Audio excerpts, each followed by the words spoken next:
could be nicer, be red, yellow or gold, something much more colorful like that.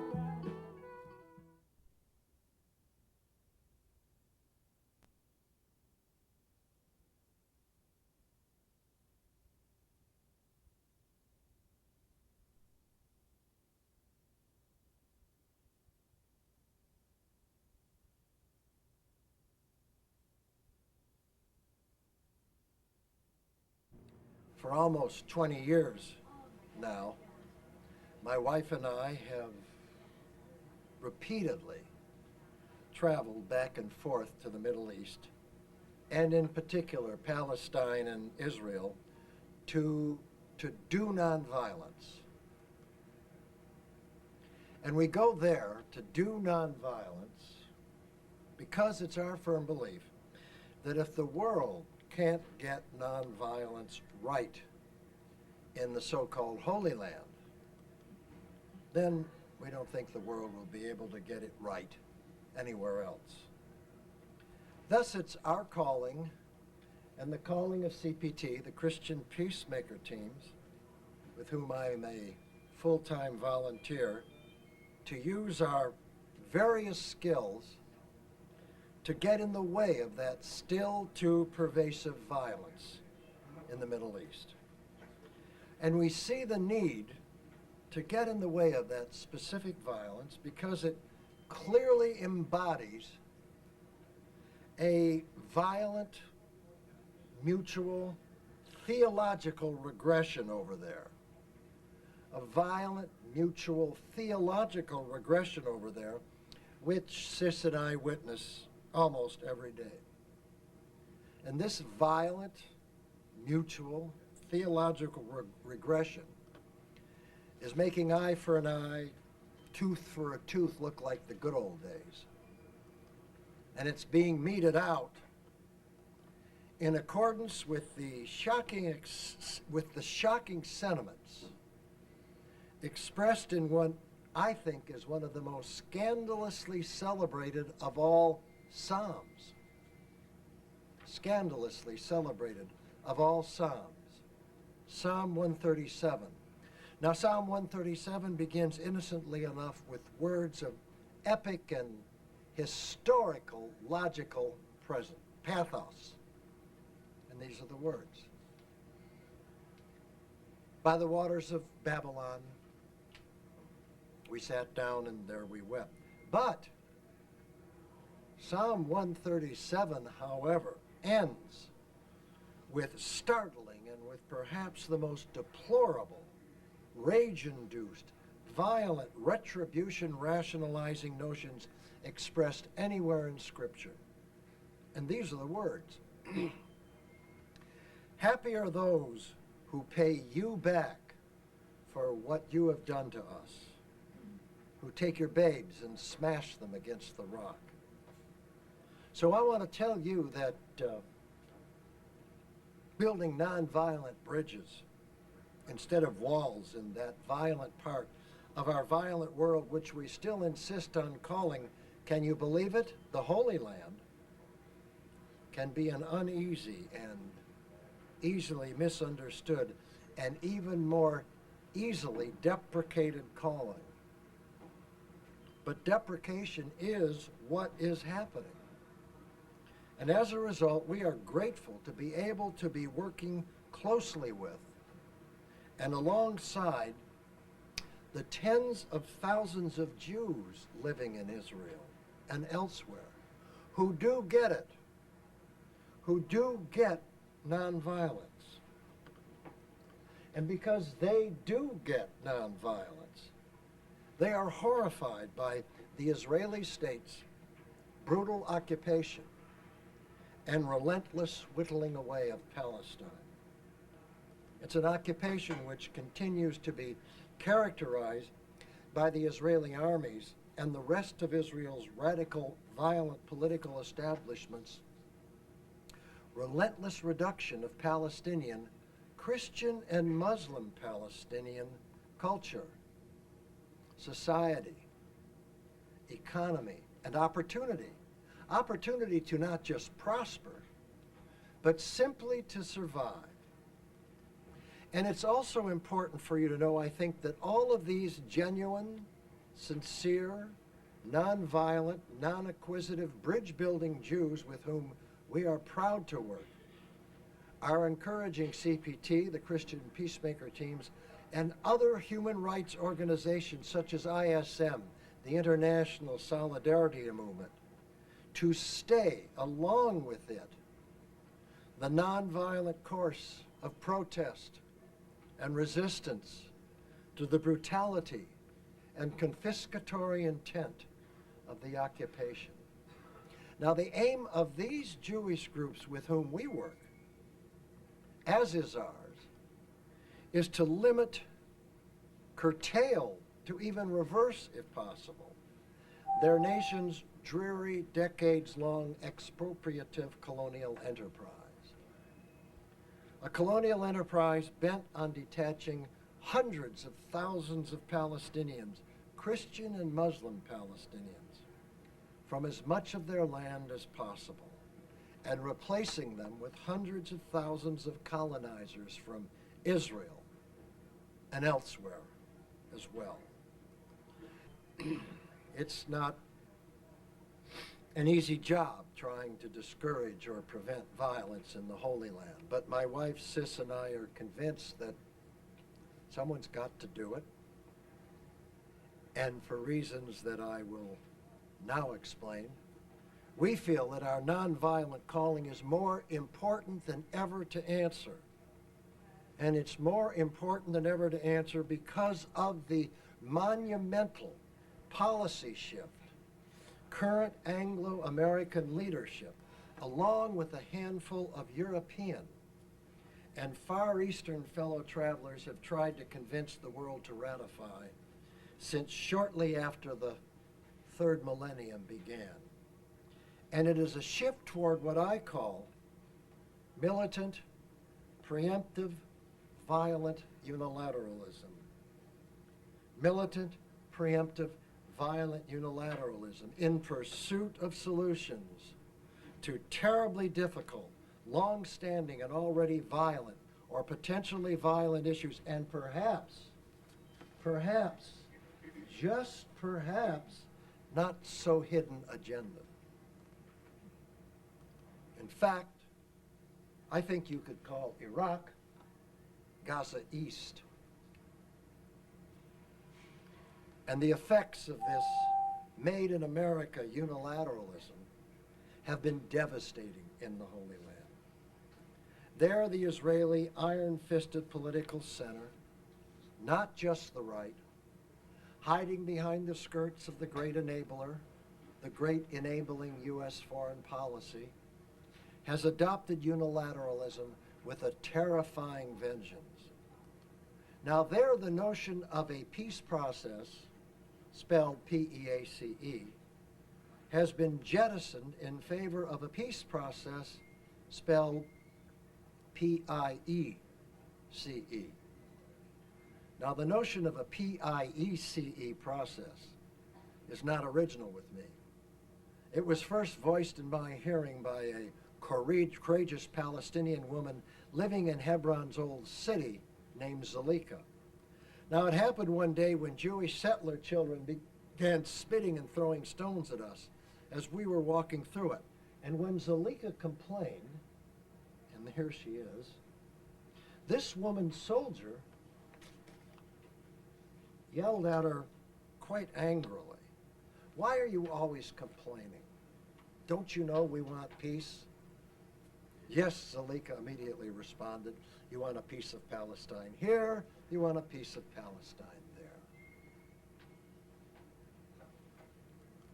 Well, you can see for yourself what a threat to Israeli security this diminutive, internationally known celebrated female Muslim proponent of nonviolent opposition to the occupation is. This picture of Zalika, all 4 feet 10 inches of her, was taken sometime later. Well, what are Zalika and I talking about when we speak of a PIECE process? We are talking about a PIECE process that has been endorsed by U.S. leadership, both Republican and Democrat, for decades, but endorsed by no other major nation. Now, this PIECE process supports a final solution to Israel's Palestinian problem through a process of unilaterally designated boundaries, which will leave approximately 9 to 11% of what was once Palestine only minimally intact. Now, to explain, what you are seeing on the left is a map of Palestine after Israel's victory in the 1967 Six-Day War. After that war, Israel retained control of 78% of that, what had originally been Palestine. But it also retained control, as you know, of the 22% of Palestine which had remained in Arab hands after the 1948 war. This is the 22%, this gray area, which of course we now know as the West Bank and Gaza. Now, the map on the right shows you the results of what I've been describing. What you are seeing here in red is a diminished, gerrymandered Palestine, completely surrounded by an emerging, with U.S. blessing, Greater Israel. Now, I call this red gerrymandered area, I call it the incredible shrinking map of Palestine. Now, here's another way of looking at what I mean by the incredible shrinking map of Palestine. The map on your left shows the position of all the villages, towns, and cities in the Holy Land in 1878. Now, that year is the year in which the very first Zionist colony of European Jews fleeing Christian persecution, not Muslim persecution, was established in the Holy Land. The very first.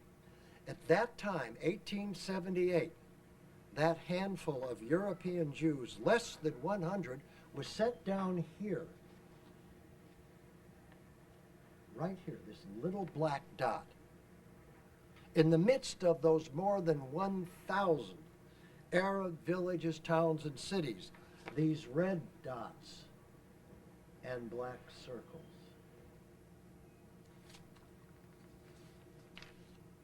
At that time, 1878, the population of Palestine was approximately 500,000 Arabs, Christian and Muslim Arabs, and about 25,000 Arab Jews.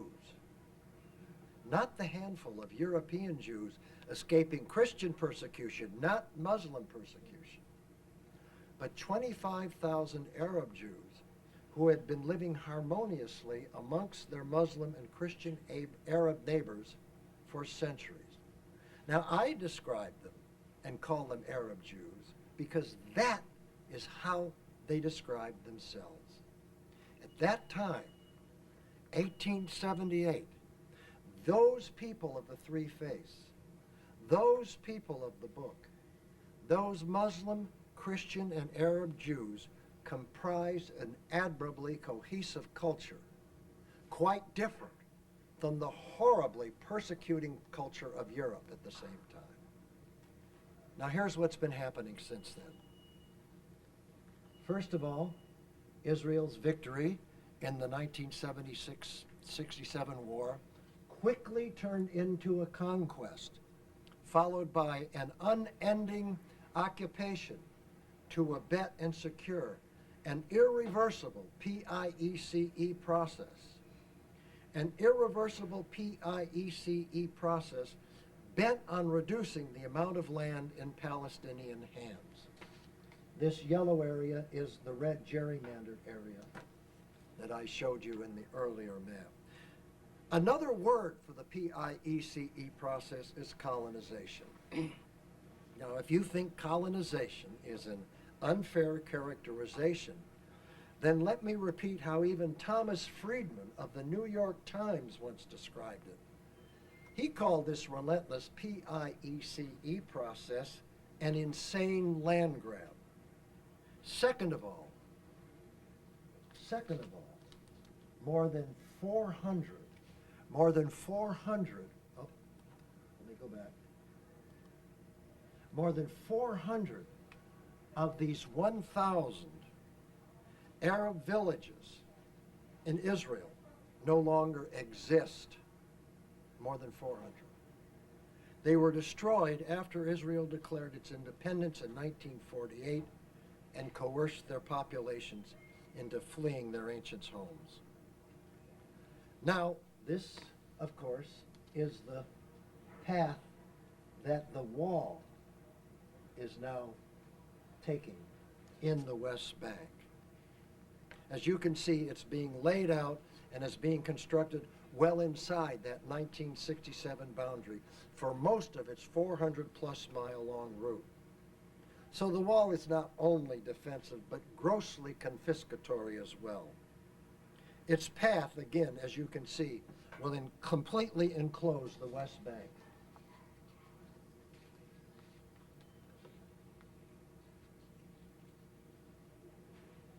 It will completely enclose the West Bank, creating a kind of Middle East Gulag archipelago.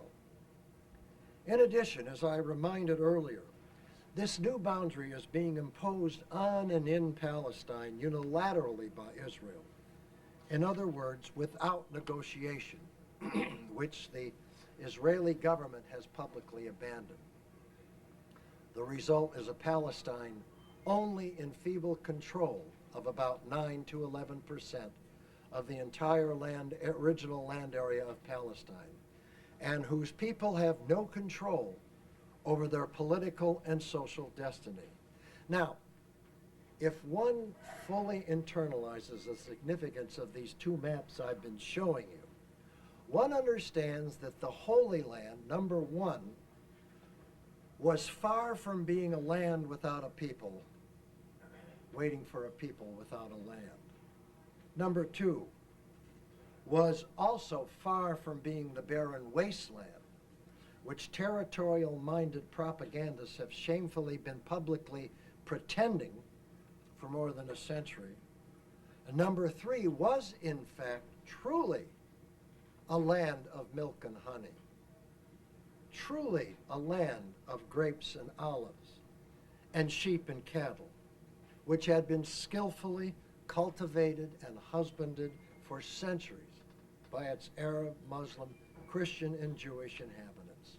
And finally, four, the Arabs of Palestine had been making the desert bloom there for centuries, long before they taught those early settlers fleeing Christian persecution in Europe, not Muslim, how to do it. Now, this decades-long PIECE process the United States has helped Israel wage against the Palestinians, and their land has been waged, in my opinion, to an excess beyond all humane logic and justification.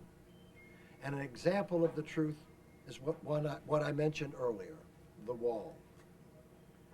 Israel is in the process of building that high wall, a high annexation wall, around 9 to 11% of the remaining pieces of the original land area of Palestine that it is willing to leave to the Palestinians, that the Israeli state is willing to leave to the Palestinians, so long as they're willing to pay for local services and leave every other aspect of their daily existence under Israeli control and direction.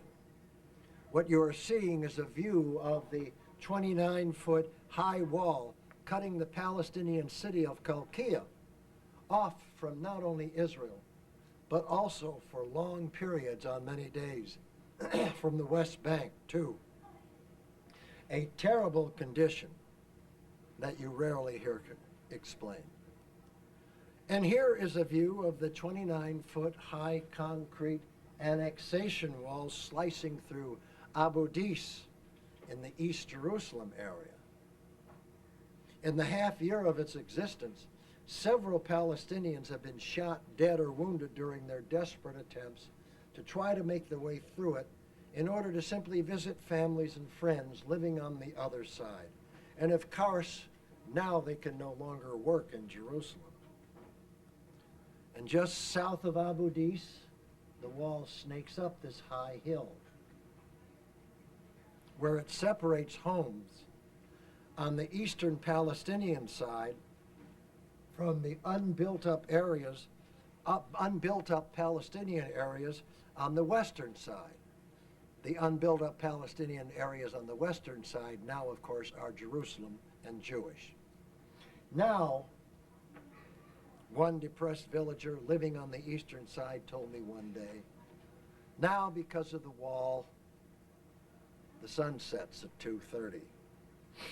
And another villager standing nearby, overhearing his neighbor's sad commentary, added, yes, now the Israelis have put a curfew on the sun.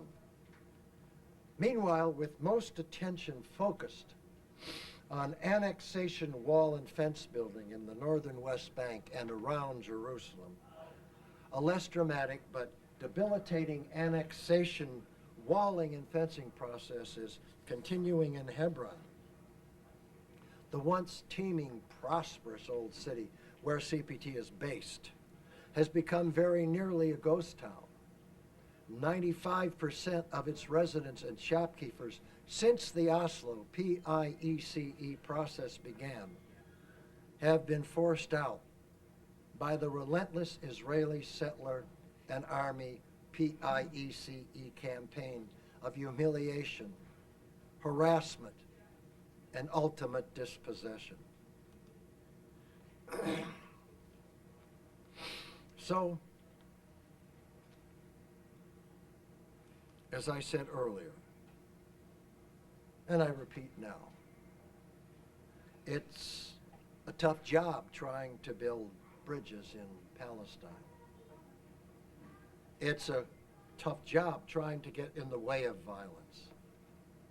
It's a tough job continuing to try to get in the way of this relentless and ghastly smashing of babes against the rock. And it's also a tough job here at home trying to call attention to the incredible shrinking map of Palestine. But like Mount Everest, violent dispossession and oppression and craven, bloody infanticide are there. And as a result, are emphasizing the urgent need to build nonviolent bridges from here to there. And since the need is there, my wife and I remain convinced that someone's got to do it. And so it might as well be us. For after all, where two or more are gathered in his name, there is always hope. And so even though Israel's violent, radical, extremist leaders believe they are winning the battle to repopulate Palestine, it does not mean, as I have been emphasizing and trying to demonstrate during this presentation, that all the hearts and minds of all Israeli Jews are behind them. And in fact, we know that to be true. And some of you probably know that some Israeli soldiers and flyers are having grave doubts about their nation's century-long quest to colonize and dominate this Holy Land. Soldiers like a worried Israeli soldier named Ira. Now, Ira was an 18-year-old draftee. All women and men must serve a 3-year hitch in the military service in Israel. And Ira was serving his mandatory 3-year hitch. Well, I encountered him one day in Hebron, and I found him venting his frustration and doubts about the occupation with a marker pen on this concrete barrier that he was guarding. Now, what he wrote there is a little hard to read, so let's get in a little closer. And here's what Ira wrote. Number 1, life. Number 2, short. Number 3, years. Number 4. What? Now, in case what Ira was trying to tell us all has eluded you, let's look at what he wrote a different way.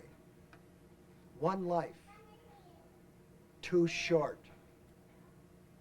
3 years. For what? For what indeed? Thank you very much for hearing me out.